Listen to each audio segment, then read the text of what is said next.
देखिए एक आसान क्वेश्चन है। एक क्वेश्चन है, एक वृत्त का व्यास 14 सेंटीमीटर, हालांकि छोटा बच्चा बना देगा।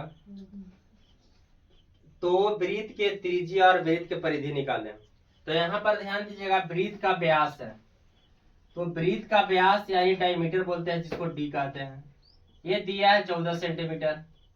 तो त्रिज्या आपको पता है कि त्रिज्या आधी होती है किससे, तो व्यास से। तो आपको यहाँ पर हमको त्रिज्या निकालना है, तो त्रिज्या बराबर d/2 होता है। तो d आपको दिया है 14, 14/2 यानी करेंगे तो आपको 7 सेंटीमीटर आएगा, यानी मेरा त्रिज्या आ गया 7 सेंटीमीटर। बट यहाँ से क्या निकालना है, त्रिज्या तो निकल गया, यहाँ से निकालना है वृत्त के परिधि।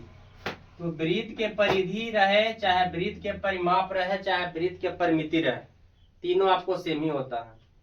तो वृत्त के परिधि बराबर, वृत्त के परिधि होता है 2πr। 2 गुने पाई का वैल्यू होता है 22/7 और r दिया है आपको 7 ही है, ये कट जाएगा। तो यानी 2 गुने 22 यानी आएगा 44।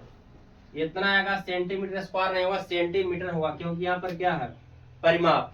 इसी तरह से एक और क्वेश्चन है, 50 के पावर 0 प्लस 100 के पावर 0 प्लस 5 के पावर 0, अब बट्टा में 2 के पावर 0। तो ये ध्यान देंगे, यहाँ पर ये कैसे आएगा, जैसे मान लिया जाए कि 1000 रहे चाहे 500 के पावर 0 रहे, या कितनों संख्या रहेगा उसका यदि पावर 0 होगा तो उसका मान कितना हो जाता है, 1 हो जाता है।